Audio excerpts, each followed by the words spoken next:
Welcome back. So we left with hypertensive crisis in the previous video. So we'll be continuing that.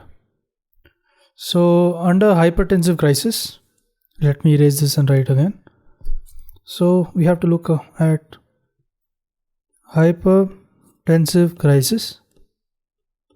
Okay, it is nothing but it's characterized by very high BP. So there's severe blood pressure and looking at the systolic, usually above 180, and diastolic usually above 120, and it can also progress to organ damage such as retinopathy. It can progress to retinopathy, renal dysfunction, as well as hypertensive encephalopathy. So in case of hypertensive emergency, the drugs that can be administered are, so drugs that can be used are nothing but clonidine, labetalol, or DHP. Under that you have the dipines, amlodipine can be used. And then looking at other points under hypertensive crisis, here as mentioned you have all the dipines that can be used, and also you can use sodium nitroprusside. IV drugs can be administered. This is oral. Talking about IV, drugs such as labetalol can also be administered. Labetalol, nicardipine, and also nitroglycerin and sodium nitroprusside, furosemide as well. Now looking at some other points, here we'll have a quick note on nicardipine. Let me erase this. In case of nicardipine, what needs to be known is that it is rapid acting, but the only concern is it is acts for a short duration. And now also the reflex tachycardia can occur. And now a quick note on the labetalol as well. So the important point to be known in labetalol is avoided in patients with COPD, as well as bronchial asthma, as well as the heart failure. Now also moving further, if you look at nitroprusside, what needs to be done is cyanide toxicity should also be monitored. Okay, now let me just summarize whatever I have spoken. So in the summary, we have discussed about hypertensive crisis. So we have seen that there is a rise in blood pressure. Hypertensive crisis is nothing but increased blood pressure, and this blood pressure can vary from place to place. So there's increased blood pressure, and looking at the progression, it can progress and lead to, it affects the eye, that is retinopathy, can affect the renal system, renal dysfunction, as well as hypertensive encephalopathy can be caused. Now moving further, we can also look at some of the drugs that can be administered. It can be the oral clonidine can be given, labetalol can be given, and the dipines as mentioned. Nicardipine can be given, nitroglycerin, as well as sodium nitroprusside. Now one quick point that I made about nicardipine is that it is fast acting but it is of short duration. And the reflex tachycardia can occur with the nicardipine. So there can be the reflex tachycardia that can occur with the nicardipine. Now looking at the labetalol as well. Labetalol, the point needs to be known, should be known, is not used in case of COPD, bronchial asthma as well as HF, that is nothing but the heart failure. Now moving ahead to the next topic, or I'll just make a quick table so that it's very easy for you. So I'll be writing the comorbid conditions here and also the drugs that needs to be administered. This will make it very easy, and for this I'll make it here. So it is the comorbid conditions and the drugs that needs to be administered. So in case of angina or post-MI,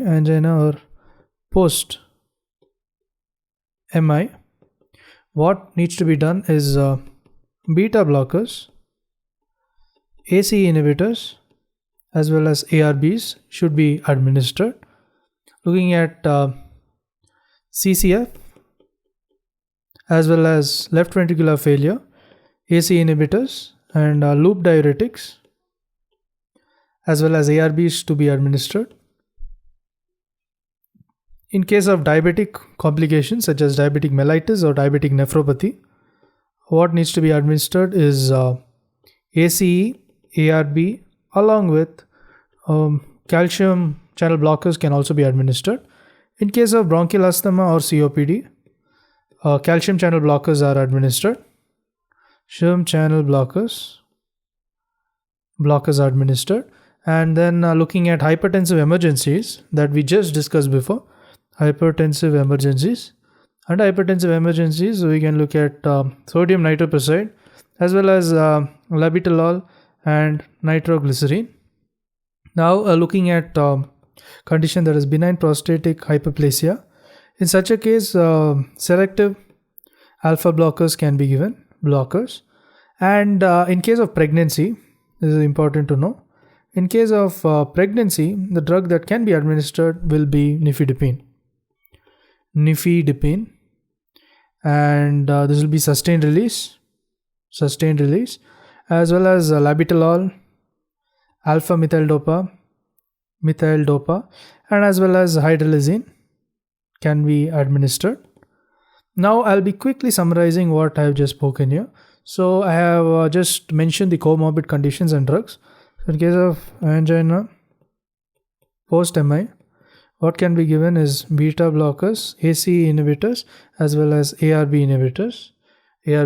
And looking at the diabetic complications, it's nothing but ACE and along with AR as well as ARBs along with the calcium channel blockers. Now looking at the post-stroke, this also I didn't mention. So here, post-stroke, what can be seen is along with thiazides can also be given. So I'm mentioning that here. Post-stroke, thiazides are given.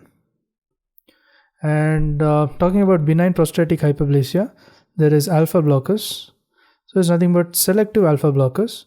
And in case of pregnancy, drugs such as labetalol, alpha methyl dopa, hydralazine can be given. And in case of bronchial asthma, as we all know, bronchial asthma and COPD, preferred is calcium channel blockers. So that's what has been discussed in this page. Now, moving further, we will be looking at So this was done, and now we are going further. We are looking at the beta adrenergic blockers. So this is nothing but the beta, let me write it down, the beta adrenergic blockers. So what is this beta adrenergic blockers? So as mentioned in the classification, you can see to mention a few: propranolol, atenolol, and metoprolol. Okay, so what they do is they block the beta receptors of what? Where is it? It's present in the heart. So as a whole, what they do is, this is all mentioned earlier, but I'll be trying to discuss in detail. So what they do is they reduce many things, that is heart rate, FOC, force of contraction, cardiac work, as well as the myocardial O2 consumption. So this is what is usually noticed. And talking about the action, what they do is talking about how they action.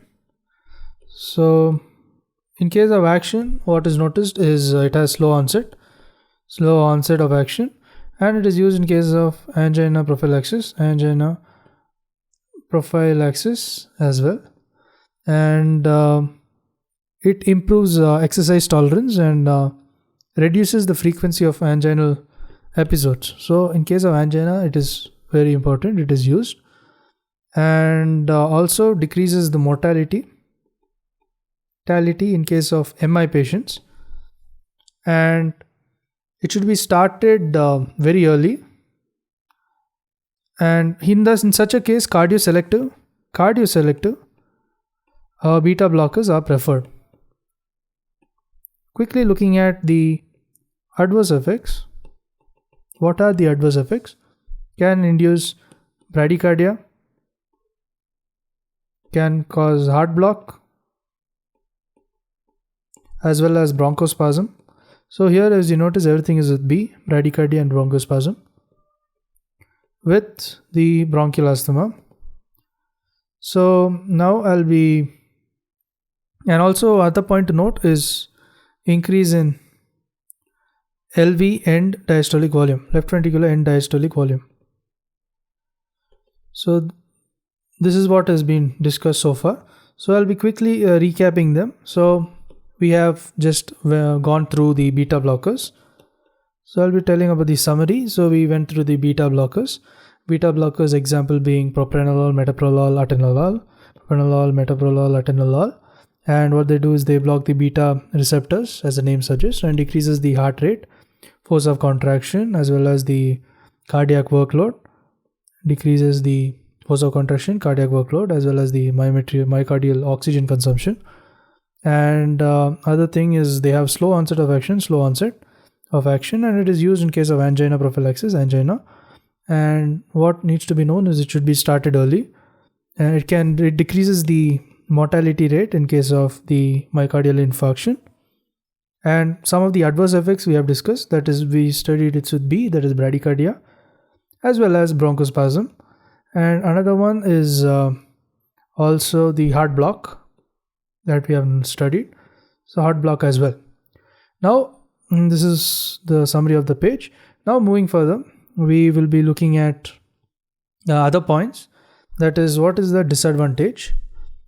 And disadvantage would be, it should be counteracted by combining them with nitrates. So what happens is, to avoid these disadvantages, it is combined with the nitrates. So in case if it's acting here, so the effects won't be seen. And it can also, what it does is it can result in the cardiac failure, as well as peripheral vascular disease, and also the bronchospasm, as mentioned earlier. So there is peripheral vascular disease as well as cardiac failure that will be precipitated. And other important point that needs to be known is it should not be withdrawn abruptly, because such a withdrawal can result in arrhythmias as well as MI, that is myocardial infarction. And beta blockers are contraindicated in variant angina. This should be known. Contraindicated in variant angina. Variant angina, it is contraindicated due to the coronary vasospasm. This is due to the coronary vasospasm. And now looking further, the coronary artery, it has the alpha 1 and the beta 2 receptors. So let me just tell a quick point. That is, if you see the coronary artery, it has the alpha 1 and beta 2 adrenergic receptors. So what happens is, in case of blockage of the B2 receptors, due to this unopposed alpha 1 mediated vasoconstriction, and it can result in aggravation of variant angina. The variation of variant angina. So now quickly summarizing the page, I have spoken about the beta blockers. So we have looked at the adverse effects, and some new that I've mentioned is cardiac failure as well as PVD, that is peripheral vascular disease. So such a disadvantage can be counteracted along by combination with nitrates. So it is given with nitrates, and looking further, it can precipitate in case of withdrawal. What is noticed is it can precipitate and can lead to dangerous arrhythmias as well as myocardial infarction. And looking at the coronary artery, it contains the alpha 1 and the beta 2 adrenergic blockers, and the blockage of the B2 receptors. So because of the blockage of the B2 receptors, it results in unopposed alpha 1 mediated vasoconstriction. Unopposed alpha 1 mediated vasoconstriction, and it aggravates variant angina. So here the unopposed alpha mediated vasoconstriction and aggravation of the variant angina is caused. Now moving further, we'll be looking at the calcium channel blockers, very important. So calcium channel blockers. Okay, so in case of calcium channel blockers, you can check the classification. I'll just name the headings, that is phenyl alkylamine, and also the benzodiazepine, as well as dihydropyridines. Okay, so dihydropyridines contains the dipines. So I'm not mentioning the examples, I believe you'll already be knowing.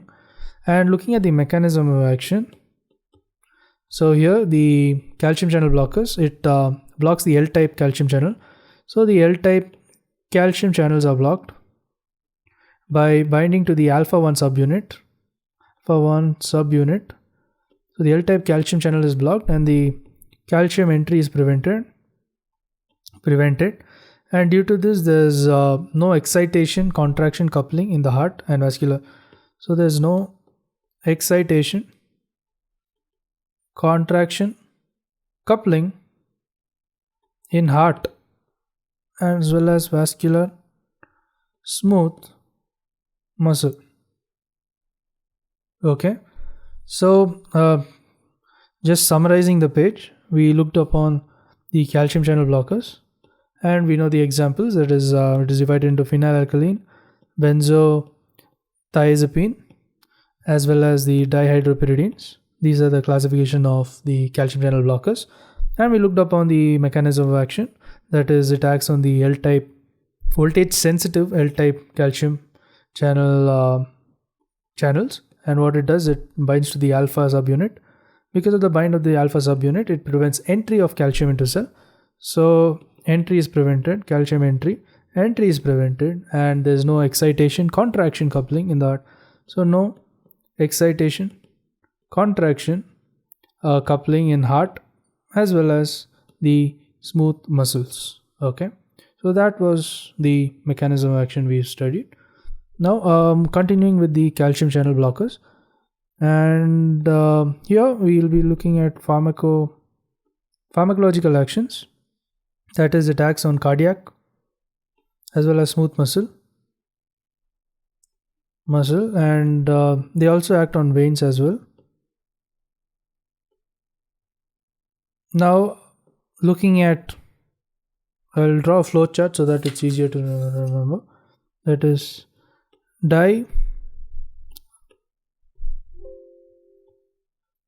looking at dihydropyridines,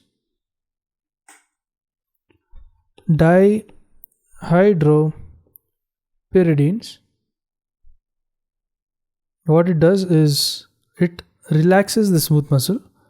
So the relaxed smooth muscle as well as coronary vasodilation is obtained, and because of the relaxed vascular smooth muscles, what happens is there's a decrease in peripheral vascular resistance PVR, and it decreases the afterload as well as decreases O2 consumption of myocardium. Wait, myocardium.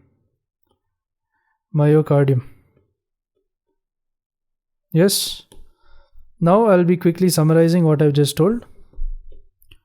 So here we have spoken about the calcium channel blockers,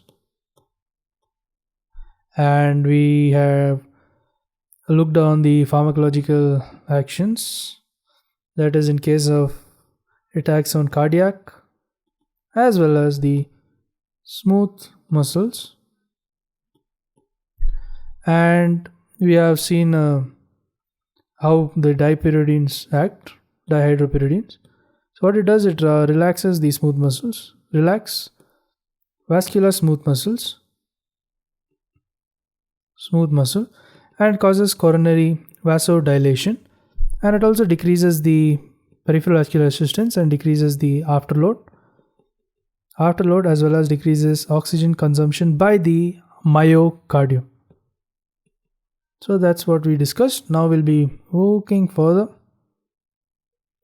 and we'll be quickly looking at the drug verapamil. So looking at verapamil, it is nothing but a phenylalkylamine, and other point to note is that it decreases the force of contraction, FOC, as well as decreases the heart rate and reduces the oxygen consumption by the myocardium. This is just a repeat and a revision. And also looking at the SA node, it depresses the SA node and slows AV conduction as well. And looking at diltiazem, and diltiazem is nothing but a benzodiazepine, and here it dilates the peripheral as well as the coronary arteries. Talking about the vasodilating property, it is less than the DHPs and the verapamil. So here the vasodilating property is less.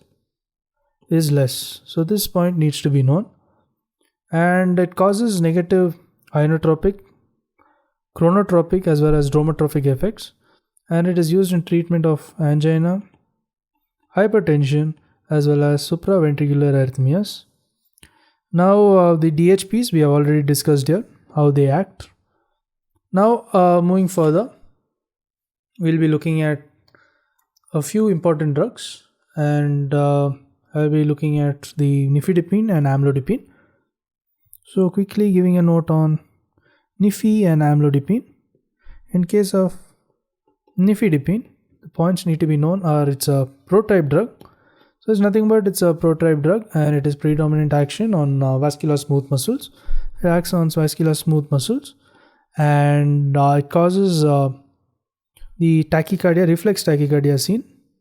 Reflex tachycardia as well as the palpitations are common in case of nifedipine. They can be minimized by using sustained released preparation, and also by addition of beta blocker. So it's counteracted by adding beta blocker.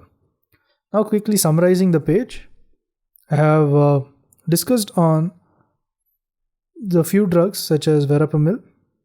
So looking at verapamil, what I have discussed is it's a phenylalkylamine. It decreases FOC, it decreases heart rate, and it also decreases the O2 consumption by the myocardium, and it also decreases the SA node as well as the AV conduction is reduced.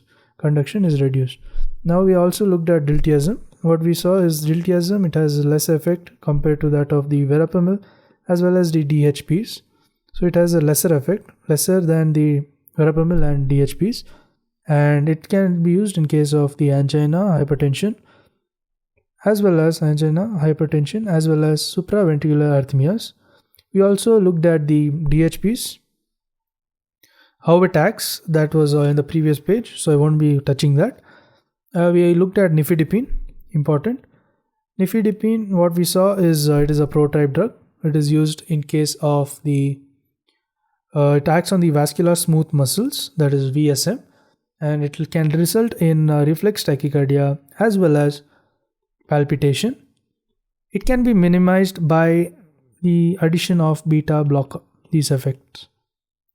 Okay, now we'll be looking at the next, that is an important drug, that is amlodipine. Amlodipine is a very important calcium channel blocker. It is absorbed slowly, so slow absorption, and the palpitation and reflex tachycardia are less common. So here it's less common, that is the palpitation and reflex tachycardia are very less compared to that of the nifedipine, and it is more potent and as more potent, as well as it is longer duration of action, longer action compared to that of the amlodipine. It dilates the peripheral as well as coronary vessels.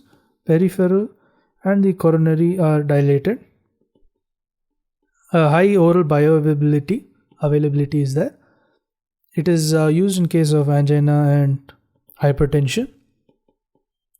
Looking at some of the side effects. What can be seen is headache, ankle edema is seen. It is more potent, that's why it is preferred over nifedipine, potent as well. Now we are looking at nicardipine, and just one point to note is it acts mostly on the coronary vessels, and then I'll just look at the nimodipine as well. So nimodipine, it has high lipid solubility, it's highly lipid soluble, and it crosses the BBB freely, crosses the blood-brain barrier freely, and it dilates the cerebellar blood vessels. It's used in cerebral vasospasm, as well as in cases of subarachnoid hemorrhage also. Now quickly just summarizing the page. So here we have done nothing but we have talked about amlodipine. Amlodipine, it is let me write amlodipine. So amlodipine is nothing but it is absorbed slowly after oral administration, so it is slow absorption, and it is less common side effects compared to that of, it is more preferred compared to that of nifedipine. And what we have seen is it is more potent as well as long acting, potent and longer acting, and increased bioavailability is present, and side effects can be headache, ankle edema as well. And other point to note is that there is reflex post capillary constriction, the mechanism. So reflex post capillary constriction. So what this does is it increases the hydrostatic pressure. Because of the increase in hydrostatic pressure, there's ankle edema as well. Ankle edema. Okay, so we are done with that, and we have also touched on the nicardipine. What I mentioned is nicardipine, it acts mainly on the coronary vessels, and also gave a light on nimodipine. It is nimodipine. So nimodipine, it is nothing but it acts on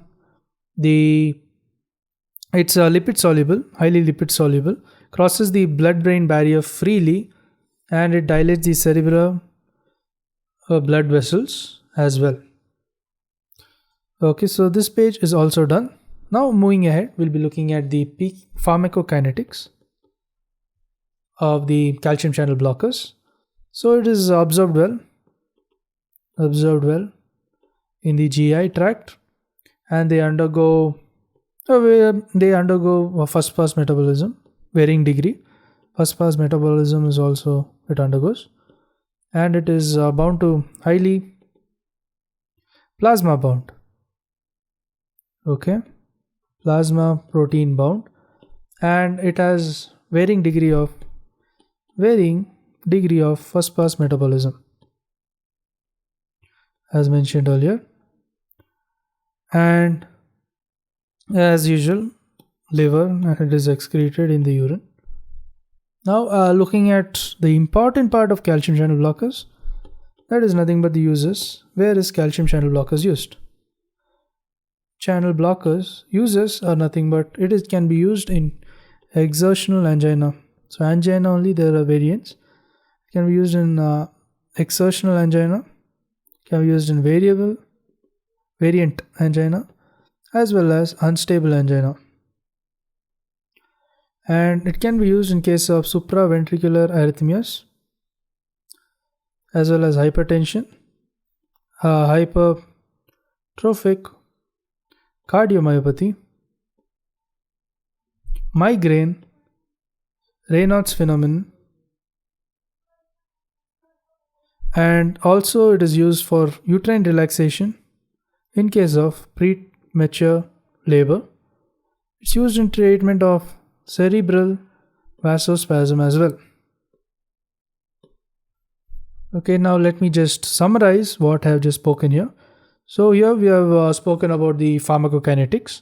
Pharmacokinetics is that the CCB are well observed, and it is metabolized in liver and excreted in urine, metabolized in liver and excreted in urine, and it is highly bound to plasma protein. And looking at some of the uses, it's used in angina, and to be specific, it is exertional angina, as well as variant and unstable angina, and can be used in supraventricular arrhythmias as well, and in case of hypertension, hypertrophic cardiomyopathy, migraine, as well as Raynaud's phenomenon, and premature labor and cerebral vasospasm. So these are the points that needs to be known. And the mechanism of action, while discussing this, these are the mechanism of action. During that as well, I have mentioned how these are brought upon. Now moving ahead, will be discussing on the potassium channel openers. This is also important. Potassium channel openers. So under potassium channel openers, an important being the nicorandil. Nicorandil is a potassium channel opener. Under nicorandil, what we have to know is it is administered orally, and arteriolar as well as venodilation is brought upon, and it improves the coronary blood flow, CBF. And looking at the action, I'll be drawing the diagram flowchart. So nicorandil, it releases NO, nitrous oxide. This really acts increased CGMP and results in relaxation of vascular smooth muscle. Looking at this nicorandil, it opens the calcium efflux, or potassium efflux is done. Because of the potassium reflux, there is hyperpolarization, and due to this, there is veno as well as arterial dilation. In venodilation, there is decrease in preload. Arterial dilation, there is a decrease in afterload. So important is AA. So arterial, there is a decrease in afterload, and this relaxation of smooth muscle mentioned here, it results in arterial dilation. So this needs to be known. So So quickly just summarizing what has been discussed here. I have talked about the potassium channel openers. So a good example being Nicorandil. So an example that I spoke about is Nicorandil. So what about this Nicorandil? It is administered orally and it results in arteriolar dilation and venodilation. It improves the coronary blood flow. Looking at the action, there is potassium efflux. Because of the potassium efflux, there is hyperpolarization. Due to this, there is veno as well as arterial dilation, and there is decrease in preload and afterload. And other important thing is it releases NO, that is nitric oxide. Because of this, there is increase in cGMP, and it relaxes the smooth muscles. Relax smooth muscle. So this is another point that needs to be known.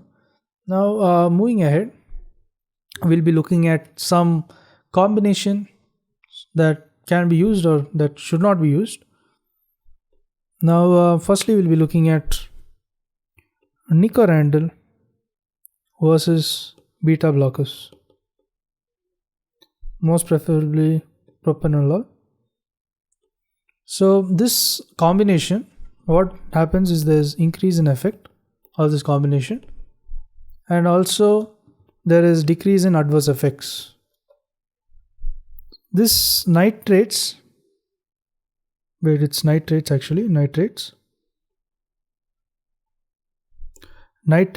the beta blockers.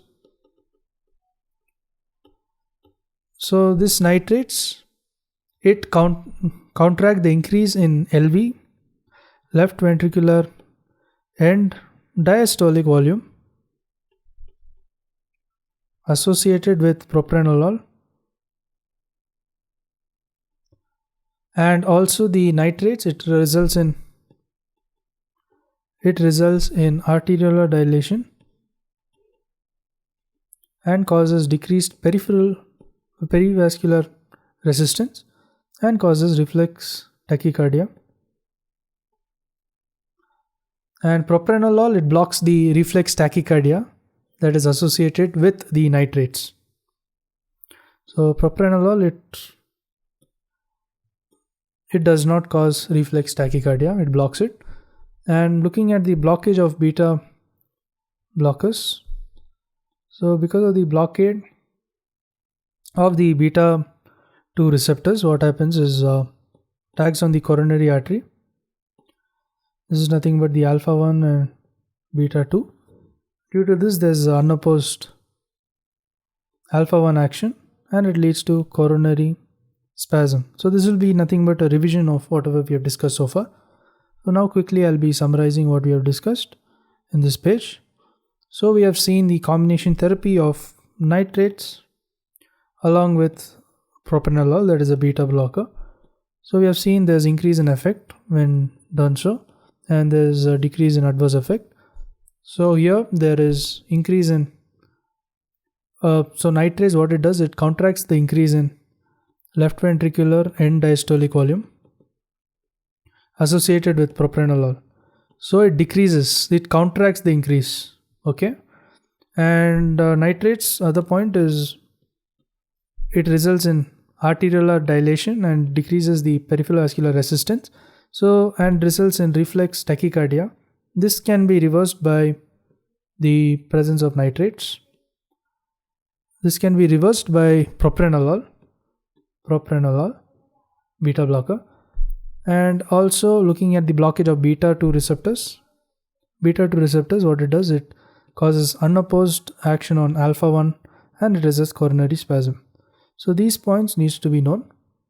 Now moving ahead, other common drug interactions are of nifedipine and the beta blockers.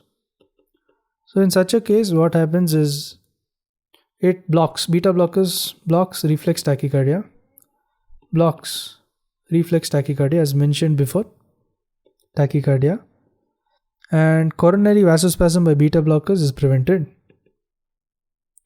Vasospasm of beta blockers is prevented. And also looking further, The slow acting DHPs, that is nifedipine, are combined with beta blockers. It is use is nothing but in case of classic angina and associated with coronary vasospasm.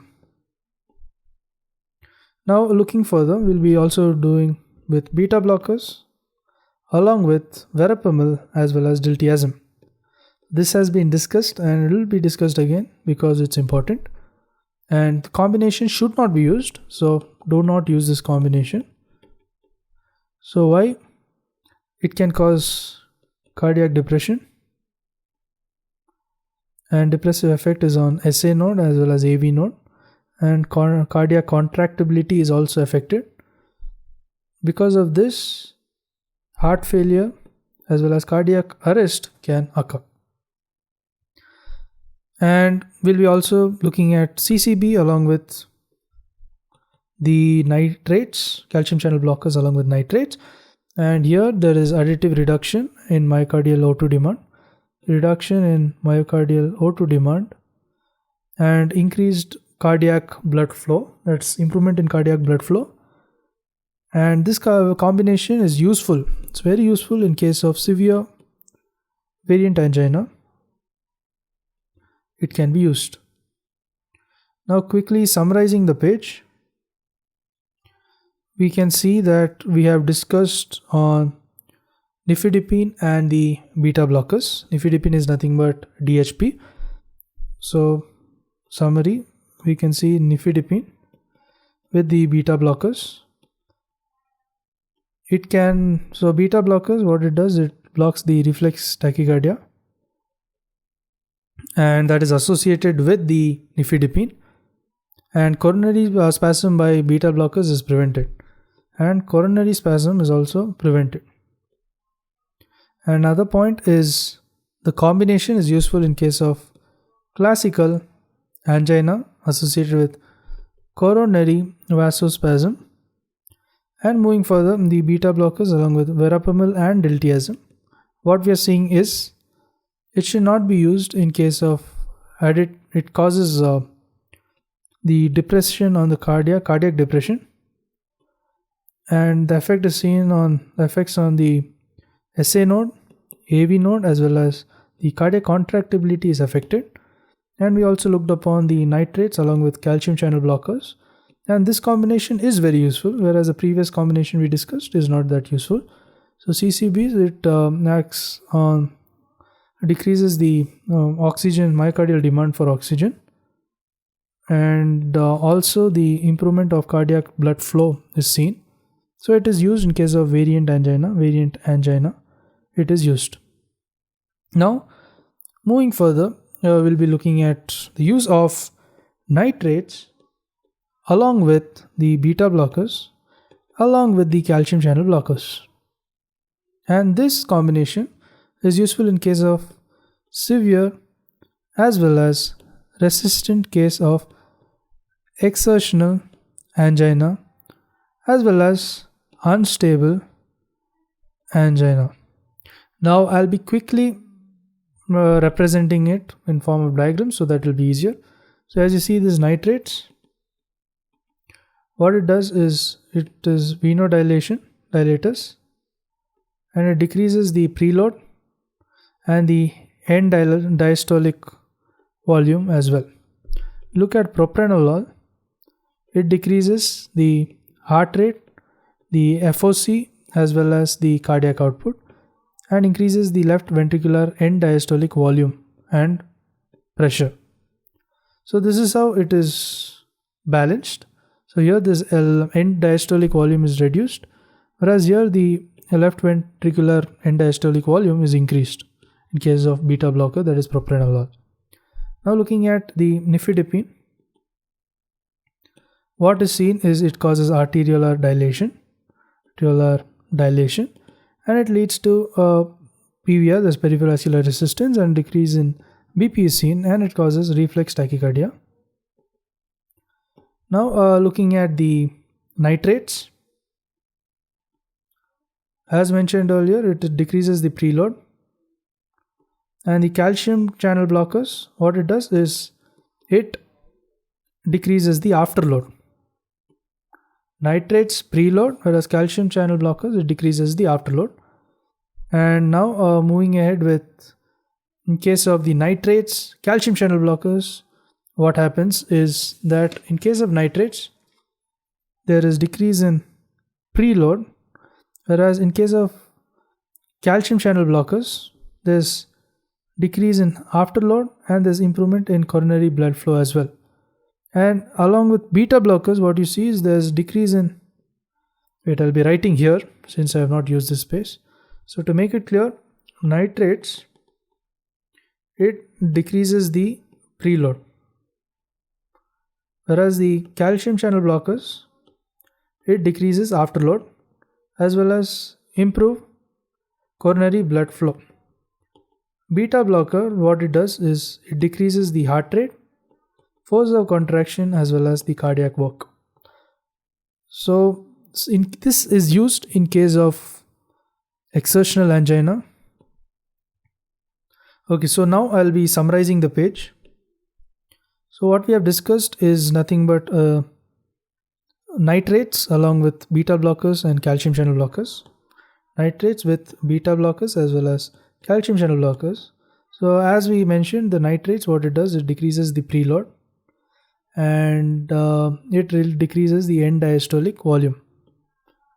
That's what we have discussed. And beta blockers, what we see is it decreases the heart rate, FOC and cardiac output, and it increases the left ventricular end diastolic volume. So these two combinations can be given together to balance the effect.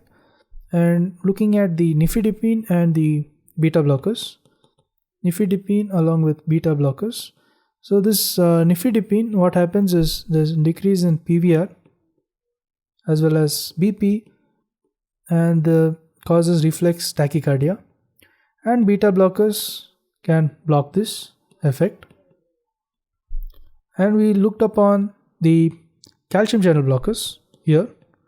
This calcium channel blockers, what happens is they improve the calcium coronary blood flow as well as decrease the afterload. So this is how all the drugs have been summarized, and that's it. We have finished our session. So thank you for watching. In case you haven't subscribed, please do subscribe for being updated with the videos. And in case you like or dislike the video, you're free to do that as well. So thanks for watching. Thank you. Have a good day.